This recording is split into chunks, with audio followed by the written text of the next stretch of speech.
நண்பர்களை நீங்கள் பார்த்து கொண்டு இருப்பது உங்கள் கௌசிக் ரிவ்யூ. சரி வாங்க வீடியோக்குள்ளே போய் என்ன நடக்க போகுது அப்படின்னு சொல்லிட்டு பார்த்தீங்கன்னா, நம்ம இலக்கியா இருக்காங்களா, அவங்க போய் எஸ்எஸ்கே வெளியே வந்துட்டார். எஸ்எஸ்கே கிட்ட போயிட்டு என்ன எஸ்எஸ்கே வெளியே வந்துட்டு போல, இப்போயாவது உன் கொழுப்பு திமிரு எல்லாம் அடங்குமா, இல்லை இப்போயும் அதே மாதிரி தான் ஆணவத்தில் திமிரில் ஆடின்னு இருப்பியா?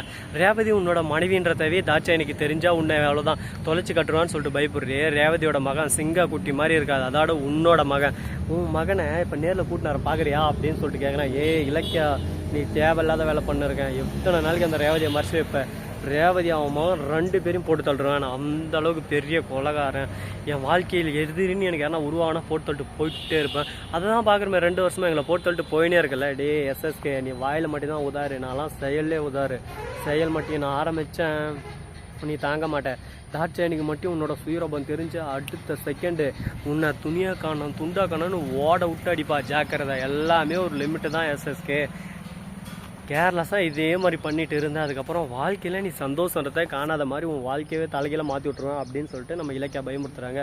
ஓ அப்படியே இலக்கியா, இப்போ ஃபஸ்ட்டு உன்னோட நிம்மதி, உன் புருஷனோட நிம்மதி எல்லாரும் ஒரு பக்கம் துடிச்சு போய் அழுந்துக்கிட்டு நடு தெருவில் நிற்க போகிறீங்க. நாங்கள் எதுக்கிட்ட நடு தெருவில் நிற்க போகிறோம்? சொத்து இருக்குது எங்களுக்கு. அது மட்டும் இல்லாமல் இப்போ புதுசாக கான்ட்ராக்ட் எடுத்திருக்கோம். உங்களுக்கு கிடைக்க விடாமல் அந்த கான்ட்ராக்ட் 200 கோடி ப்ராஜெக்ட் கான்ட்ராக்டை நாங்கள் எடுத்திருக்கோம். இனிமேல் நாங்கள் தான் அப்படின்னு சொல்லிட்டு சொல்கிறாங்க. ஏம்மா சொல்லக்குட்டி, அந்த கான்ட்ராக்டை இங்கே பார்த்தியா எங்களுக்கு தான் வந்திருக்கு. அது மட்டும் இல்லாமல் சொத்து இருக்கே, சொத்து அது மொத்தமாக கார்த்தி பேருக்கு மாத்திரன்ற பேரில் என் பேருக்கு மாற்றிக்கினேன். அதுக்கான பத்திரம் இதை பார் அப்படின்னு சொல்லிட்டு காட்டுறாங்க. கௌதம் அந்த சமயத்தில் கரெக்டாக உள்ளே வந்து என்னடா வேலை செஞ்சு வச்சுக்கிறோன்னு சொல்லிட்டு தவட்ட மேலே பலார் அடிக்க ஆரம்பிச்சார். உடனே பார்க்கணுமே, ஐயோ என்னை விட்டுருங்க, ஐயோ என்னை விட்டுருங்க அப்படின்னு சொல்லிட்டு கதறி ஆள்றாங்க. ஒரு பக்கம் எஸ்எஸ்கே, ஏன்டா கம்நாட்டி எங்கள் சொத்தை திரட்டினது மட்டும் இல்லாமல் சவாலை விட்டுனுக்கிற மவனை, இதுக்கு மேலே உன்னை உயிரோட விட்டாங்கடா, உன்னை இப்போவே துண்டு துண்டா வெட்டி போட போண்டா அப்படின்னு சொல்லிட்டு சொல்கிறாங்க. டே முடிஞ்சா பண்ணிக்கூடா. என் மேலே இப்போ கை வச்சுக்க அடுத்த செகண்டே ஒரு பக்கம் உன் மேலே என்னென்ன சட்டம் பாயன்னே தெரியாது. பாயிருந்தாலும் உன் மேலே அப்படியே சும்மா தாறு மாறாக பாயும். ஃபஸ்ட்டு என்கிட்ட மோதணுன்னா அதுக்கு சரிக்கு சமமாக என்கிட்ட பேசுறத விட்டுரு, தேவையில்லாமல் என்கிட்ட வார்த்தையை விடக்கூடாது அப்படி இப்படின்னு சொல்லிட்டு ஒரு பக்கம் எஸ்எஸ்கே பேசினிருக்காரு. எஸ்எஸ்கே, உன்னோட காலம் உன்னோட நேரம், நீ பேசுகிற, நீ பேச வேண்டிய இடத்துல இருக்க, நான் கேட்க வேண்டிய இடத்துல இருக்கேன், அதுதான் விஷயம். மற்றபடி ஒன்றும் இல்லை. அதே சமயத்தில் கரெக்டாக நம்ம கார்த்தி அங்கே வந்துடுறாப்புல. கார்த்தி வந்து டே எஸ்எஸ்கே, நாயே மானங்கெட்டவனை, உன்னெல்லாம் நம்பி தானடா இந்த இதில் இறங்கணும், ஆனால் நீ மானங்கெட்டவனை வெக்கங்கெட்டவனை எதுக்குடா அந்த மாதிரி பண்ணால், ஒழுங்கு மரியாதை எங்கள் சொத்தால் திருப்பி கொடு அப்படி இப்படின்னு சொல்லிட்டு கேட்க, சொத்தாவதும் மயிராவது போட அந்த பக்கம் தேவையில்லாமல் வந்து நீ புதுசாக ஒரு இதை கான்ட்ராக்ட் உருவாக்கி நீ வந்து உனக்கு நாங்கள் என்ன எல்லாத்தையும் அப்படியே சும்மாவே சேர்ந்து தருவங்களா? காசுடா காசு, சும்மா ஒன்றும் இல்லை. 5 லட்சம் 10 லட்சம் 30 லட்சம்னு உங்களுக்கு கோடிக்கணக்கில் காசு கொடுத்துருக்கோம். அதெல்லாம் சும்மா நினச்சினுக்கிறியா? எல்லாம் உன் சொத்துக்காக தான். இதுக்கு மேலே எங்களுக்கு கம்பெனியில் எதிரின்னே இருக்க மாட்டாங்க. இனிமேல் இதுவும் என் கம்பெனி தான், அதுவும் என் கம்பெனி தான். 2 கம்பெனியை வச்சு சும்மா அடித்து ஆடுவோம் பாரு ஆட்டம், அதுதான் இனிமேல் அதிரடியான ஆட்டமாக இருக்க போகுது அப்படின்னு சொல்லிட்டு ஆணவத்தோடையும் திமுரோடையும் பேசினு இருக்காரு. இந்த எஸ்எஸ்கே பேசுறதெல்லாம் கேட்கும்போது ஒரு பக்கம் ரத்தம் கொதிக்குதுங்க. என்னடா இந்த அளவுக்கு ஒரு பக்கம் பேசுகிறானே, இவனை பேச விட்டு நம்ம வேடிக்கை பார்த்துன்னு இருப்போம் இல்லையா அப்படின்னு சொல்லிட்டு கடுப்பாக தான் இருக்குது.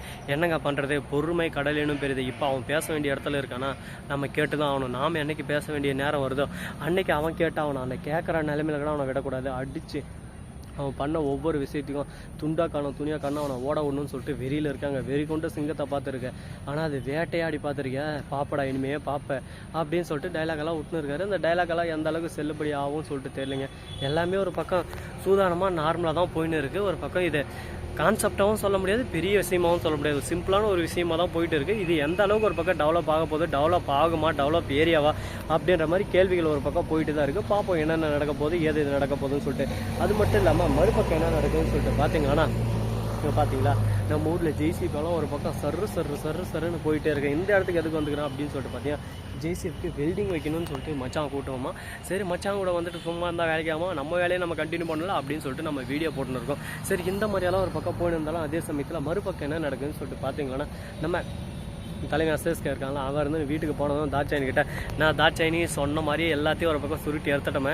அஞ்சலி வந்து என்னப்பா பண்ணி வச்சிருக்கீங்க, கார்த்தி வந்து சொன்ன பேரை தான் தெரிஞ்சு சொத்தெல்லாம் உங்கள் பேருக்கு வந்துட்டு இருக்கான், என்னப்பா இதெல்லாம் நியாயமாப்பா, ஏன்ப்பா இந்த மாதிரி பண்ணீங்க அப்படி இப்படின்னு சொல்லிட்டு கேட்க, நியாயமாவது மயிராகுது என்கிட்டலாம் எதுவும் இல்லை. நான் என்ன நினைக்கிறேன்னா அது மட்டும்தான், நான் இந்த இடத்துல அடித்து ஆடணும்னு சொல்லிட்டு முடிவு பண்ணிட்டேன், அதனால் நான் மட்டும்தான் அங்கே பேசுவேன், வேறு யாரும் பேசக்கூடாது அப்படின்னு சொல்லிட்டு அவங்காரமாக திமுறாக பேசின்னு இருக்காங்க. இதை கேட்டதை என்ன சொல்கிறது ஏது சொல்கிறதுன்னு சொல்லிட்டு தெரியாமல் ஒரு பக்கம் பேச்சு முடிச்சு இல்லை கண்டுக்காமல் சைலண்ட்டாக அஞ்சலி அந்த இடத்த விட்டு போயிடுறா. இலக்கியா அப்பவே சொன்னான், யாரையும் நம்பாத, நான் சொல்கிறத கேளு, முக்கியமாக அந்த எஸ்எஸ்கே கேடு கட்டவன்னு சொல்லிட்டு. ஆனால் நான் கேட்காம என்னோட முட்டாள்தனத்தினால தான் என் சொத்து எல்லாமே கையை விட்டு போச்சு. இனிமேல் இந்த முட்டாள்தனத்தை நான் பண்ணக்கூடாது அப்படின்னு சொல்லிட்டு ஒரு முடிவோடு இருக்காங்க. இதுக்கப்புறம் இந்த முட்டாள்தனம் பண்ணலாம் கொடுக்க வேண்டியதானே கொடுத்தாச்சு. இதுக்கப்புறம் என்ன சார் பண்ண முடியும்? இதுக்கு தான் சார் சொல்கிறது, எந்த அளவுக்கு நம்ம ஆடுறோம்லோ, ஆடாமல் ஆடுகிறேன் அப்படின்னு சொல்லிட்டு நீ எந்த அளவுக்கு ஆடாமல் ஆடுறியோ அந்த அளவுக்கு நான் ஓடாமல் ஓட விடுவாங்க. அப்போ தெரியும் ஒருத்தரோட சுயநோபம் என்னன்னு சொல்லிட்டு. ஒருத்தர் உனக்கு வந்து வாண்டடாக எல்லாமே எடுத்து பண்ணுறாங்கன்னா அந்த இடத்துல அவங்களோட காரியமும் சுயநோபமும் கண்டிப்பாக இருக்கும்.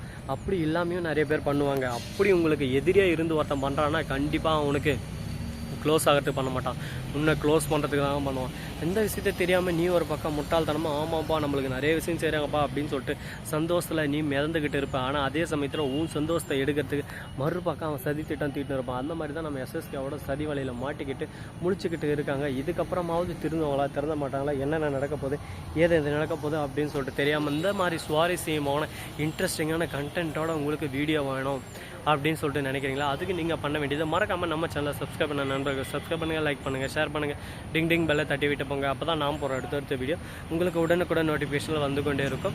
மிக்க நன்றி, தேங்க்ஸ் ஃபார் வாட்சிங், டாட்டா செய்யும், நன்றி, வணக்கம், வந்தனம், வருக தருக. இதுதான் எங்கள் ஊர் நாற்றம்பள்ளி எப்படி இருக்குது? அருமையாக இருக்கா, சூப்பராக இருக்கா, நைஸாக இருக்கா? பாருங்கள் பார்த்துக்கிட்டே இருங்க. இதுதான் எங்கள் நாற்றம்பள்ளி.